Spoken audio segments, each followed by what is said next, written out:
10 rumah di asrama polisi Polsek Balaraja, Tangerang, Banten hangus terbakar. Ya, kebakaran diduga akibat korsleting listrik di salah satu rumah saat mayoritas penghuni masih tertidur lelap. Ya Allah, asrama polisi samping Polsek Balaraja.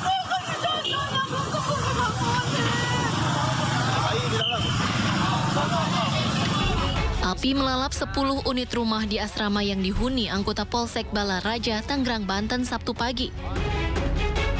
Balaraja untuk saat ini dalam proses pemadaman oleh sektor Balaraja dan akan dibantu oleh... Penghuni rumah pun panik dan langsung bergegas menyelamatkan diri.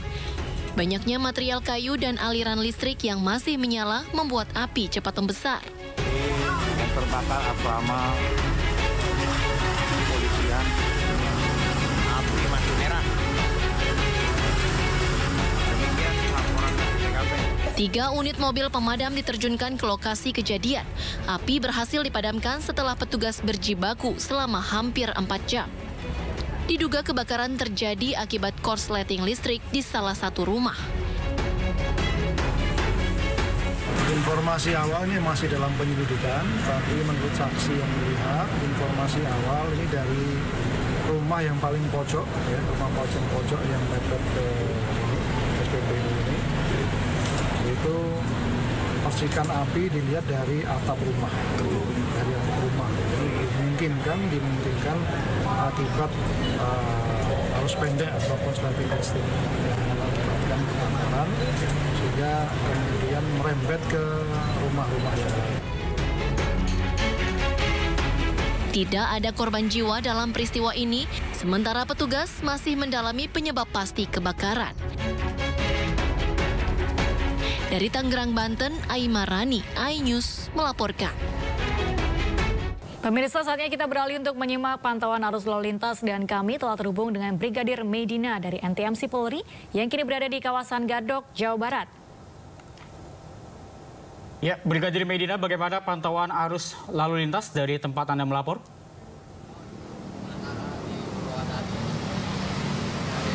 Baik, terima kasih rekan Galuh dan juga Reza, dan juga selamat pagi Pak Birsa. Berbagai aktivitas di akhir pekan Anda, kami akan mengajak Pak Birsa untuk mengetahui bagaimanakah kondisi arus lalu lintas langsung dari kawasan Simpang Gadok, Puncak, Bogor, Jawa Barat.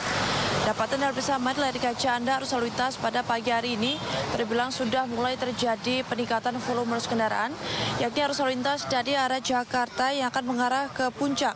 Saat ini sudah mengalami peningkatan jumlah kendaraan yang didominasi oleh kendaraan pribadi roda 4 berplat nomor luar Bogor. Dapat Birsa, perlu kami informasikan bahwa saat ini sedang diberlakukan sistem ganjil genap di kawasan ini. Pastikan plat nomor kendaraan Anda sudah sesuai dengan tanggal pada hari ini jika akan melintas di kawasan ini. Adapun pemberlakuan rekayasa arus lalu lintas ini guna menghindari kepadatan atau lonjakan arus lalu lintas di beberapa titik hambatan di jalur puncak seperti Pasir Muncang, Megabendung, Pasar Cisarua hingga Taman Safari.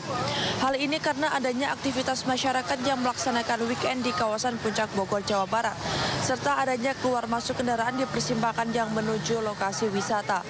Sementara untuk arus lalu lintas dari arah Puncak menuju Jakarta saat ini dalam situasi relatif lancar. Antrian kendaraan di belakang traffic light kurang lebih sepanjang 50 meter ke belakang. Selepasnya kendaraan dapat melaju dengan kecepatan normal. Dapat Birsa, mengingat banyaknya tempat wisata maupun pusat perbelanjaan di sepanjang jalur puncak ini, maka dari itu kami menghimbau kepada Anda para pengendara agar tidak memarkirkan kendaraan di bahu jalan untuk menghindari kepadatan arus lalu lintas di kawasan tersebut. Dan juga kami menghimbau kepada Anda para pengendara agar selalu waspada dan berhati-hati, mengingat di sepanjang jalur puncak memiliki banyak tikungan tajam dan kontur jalan yang berkelok dengan turunan dan tanjakan yang cukup curam, serta adanya beberapa titik daerah rawan longsor sehingga rawan terjadinya kecelakaan lalu lintas akibat remblong atau faktor pengemudi yang lelah dan mengantuk. Dan juga kami mengucapkan terima kasih bagi Anda yang sudah tertib dalam berlalu lintas dengan mengikuti arahan dan juga petunjuk dari petugas kami yang berada di lapangan untuk kelancaran arus lalu lintas bersama di kawasan ini. Dan pemirsa, berdasarkan data IRSMS Korlantas Polri, angka kecelakaan di seluruh Indonesia selama 1 kali 24 jam terjadi sebanyak 227 kasus laka lantas dengan rincian 36 meninggal dunia, 33 luka berat dan 305 luka ringan. Dari 220 kasus laka lantas tersebut, 72% didominasi oleh kendaraan roda 2. Maka dari itu kami menghimbau kepada Anda para pengendara agar selalu berhati-hati dalam berlalu lintas dan tetap menjadikan keselamatan sebagai kebutuhan Anda. Ya pemirsa, bagi Anda yang ingin mengupdate informasi selengkapnya seputaran arus lalu lintas, Anda dapat menghubungi call center kami di 15669 ataupun melalui line SMS kami di 9119. Demikian Brigadir Medina melaporkan langsung dari kawasan Simpang Gadok Puncak Bogor, Jawa Barat. Selamat pagi dan salam presisi. Silahkan kembali ke studio. Ya, terima kasih Brigadir Medina melaporkan dari kawasan Gadok, Jawa Barat. Selamat bertugas kembali dan salam presisi. Kita mendorong ketertarikan dan partisipasi masyarakat dalam olahraga sepeda serta melahirkan atlet-atlet balap sepeda baru. Sudirman Loop 2024 digelar di Jakarta.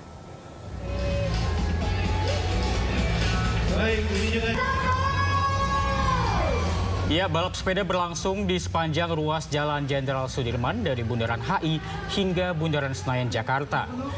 Kakor Lantas Polri Irjen Aan Suhanan mengatakan Sudirman Loop 2024 diadakan untuk membina atlet sepeda Indonesia yang akan berlaju di kancah nasional maupun internasional. Ajang ini juga bagian dari kampanye pengendalian udara dan pengurangan karbon yang disebabkan oleh kendaraan bermotor. Fasilitas balapan sepeda terpanjang di Indonesia ini diikuti 500 peserta berbagai kategori, diantaranya Men Elite, Men Master A dan B, dan Men TNI dan juga Polri.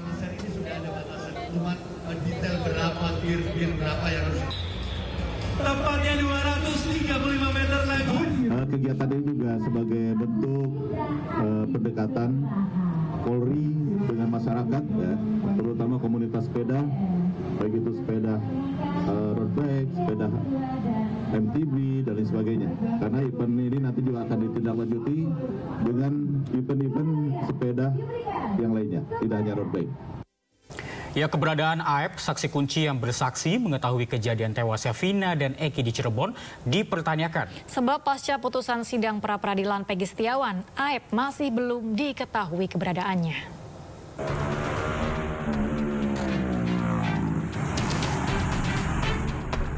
Setelah Peggy Setiawan dinyatakan bebas melalui sidang pra-peradilan, Aep yang mengaku sebagai saksi kunci kasus tewasnya Eki dan Vina di Cirebon kini menghilang. Warga Kampung Pilar Bulak, Desa Karangasi, Kecamatan Cikarang Utara, Kabupaten Bekasi, Jawa Barat ini hingga kini tidak diketahui keberadaannya dan sudah tidak lagi berada di rumah keluarganya. Menurut salah satu anggota keluarganya, Aep sudah tidak lagi berada di rumah keluarganya sejak kesaksian Aep yang membenarkan bahwa Peggy Setiawan alias Perong berada di lokasi kejadian saat peristiwa tewasnya Eki dan Vina.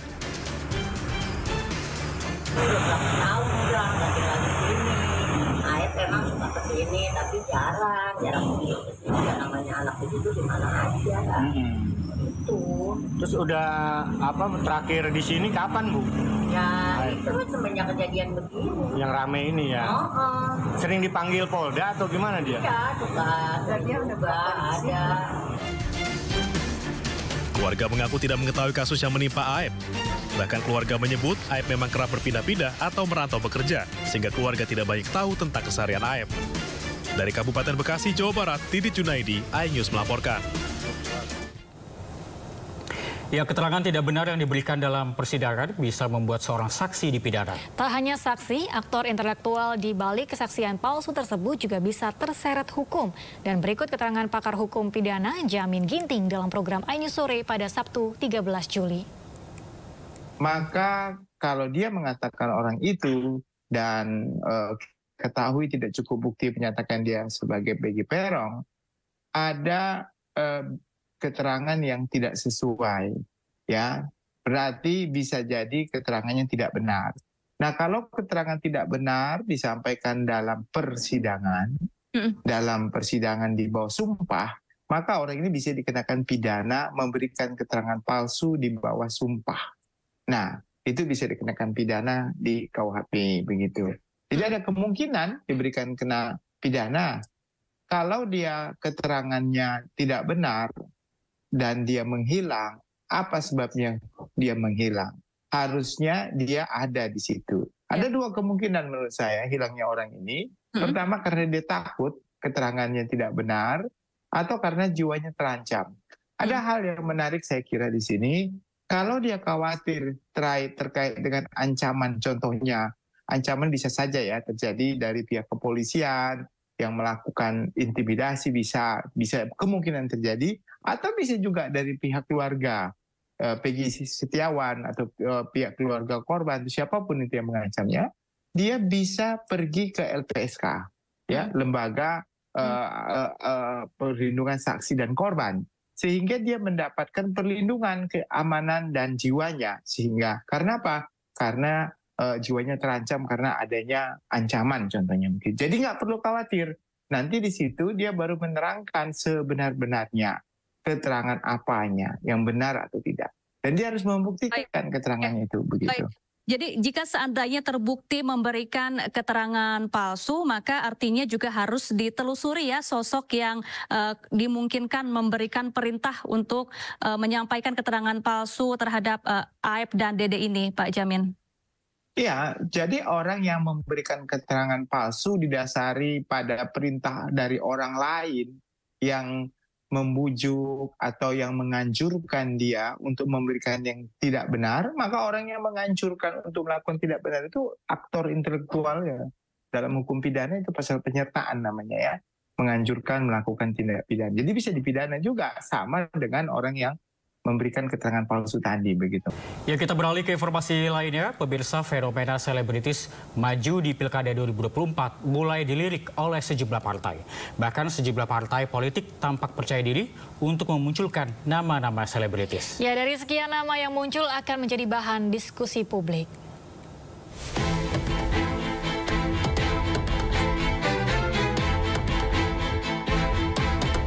Sejumlah artis mulai dilirik oleh sejumlah partai dan artis tersebut akan maju dalam Pilkada 2024 mendatang. Seperti halnya Marcel Widianto disebut sebagai wakil calon wali kota Tangerang Selatan yang diusung Partai Gerindra mendampingi Ahmad Riza Patria. Meski di tengah keraguan publik, Marcel tetap terus maju dan meyakini masyarakat Tangsel. Nama lainnya ada JJ Govinda yang muncul di Pilkada Kabupaten Bandung Barat. Pemilik nama asli JJ Rici Ismail merupakan politikus dari Partai Amanat Nasional. Artis lainnya yang juga senior di dunia politik turut masuk dalam bursa calon kepala daerah adalah Rano Karno. Politikus Partai Demokrasi Indonesia Perjuangan ini yang digadang-gadang maju dalam Pilkada Banten. Selain itu terdapat Krisdayanti yang juga kader PDIP masuk dalam bursa Pilkada Jatim. Ahmad Dhani dari Partai Gerindra masuk radar bakal calon wali kota Surabaya. Dan berikut nama-nama artis yang bakal maju dalam Pilkada 2024.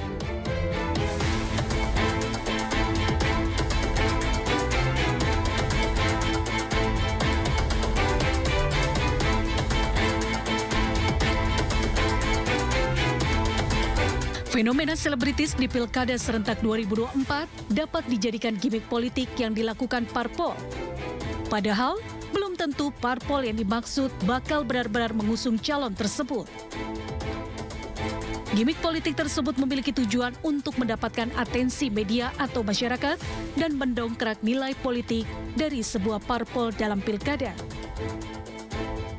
Tim Liputan iNews melaporkan.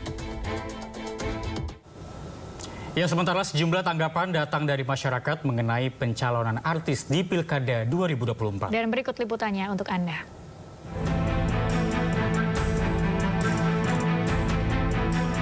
Dengan bermodal popularitas, beberapa kalangan artis siap bertarung pada Pilkada 2024 pada bulan November mendatang. Beragam komentar pun berdatangan dari masyarakat. Ada pula yang tidak mengingat artis dinilai sangat minim ilmu berpolitik. Kami merasa bahwa dengan fenomena adanya beberapa artis yang dimunculkan dalam beberapa calon-calon yang akan bertarung di pilkada ini oleh beberapa partai, kami merasa bahwa mereka ini harus melakukan pendidikan politik dulu. Jadi jangan harus langsung foto kompas. Jadi tetap harus ada tahapan-tahapan pendidikan politik. Setelah itu baru nanti bisa masuk ke dalam masyarakat. Belajar dulu bagaimana dari kita, oleh kita untuk masyarakat, mau merakyat dulu. Jadi supaya ada kesempatan juga kepada orang-orang yang masih benar-benar seperti para aktivis, para pengusaha. Jadi kalau misalnya langsung ke artis, artinya kan kesempatan kepada orang lain akan tertutup. Saya tidak mengatakan bahwa itu fenomena ya, karena soal artis-artis yang maju dalam kompetisi melalui demokrasi, melalui pemilihan kepala daerah, legislatif dan semua ya lembaga-lembaga yang ada di Republik ini kan. Artis-artis ini kan sudah sejak udah lama ya masuk di dunia seperti ini. Jadi bukan hanya untuk pilkada serentak yang sekarang yang akan berlangsung nanti di bulan November. Tim Liputan iNews melaporkan. Dan pemirsa, kita beralih ke informasi olahraga. Ini tim bulu tangkis Indonesia yang akan turun berlaga pada pesta olahraga terakbar Olimpiade Paris 2024 terbang ke Perancis. Dan para atlet bulu tangkis ini berangkat lebih awal untuk pemusatan latihan selama kurang lebih 10 hari sebelum masuk ke desa atlet.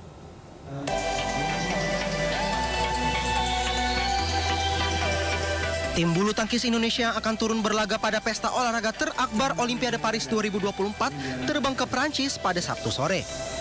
Keberangkatan Jonathan Christie dan kawan-kawan dilepas perwakilan NOC Indonesia, perwakilan Chef de Mission Paris 2024, dan perwakilan PBSI. Berlaga dalam pesta olahraga terbesar di dunia, PBSI meminta dukungan dan doa kepada masyarakat agar atlet bulu tangkis Indonesia bisa mempertahankan medali pada Olimpiade tahun ini. Kita sama-sama berdoa agar target mempertahankan tradisi medali emas bulu tangkis di Olimpiade dapat kita capai tahun ini. Ini yang kami sampaikan. Para atlet bulu tangkis ini berangkat lebih awal untuk pemusatan latihan selama kurang lebih 10 hari sebelum masuk ke desa atlet. Setelah pemusatan latihan, sebagian dari tim akan kembali ke Jakarta. Sedangkan yang berlaga di Olimpiade akan memasuki desa atlet pada 24 Juli dan mulai bertanding 3 hari berselang. Dari Tangerang, Banten, Hasnugara, iNews melaporkan.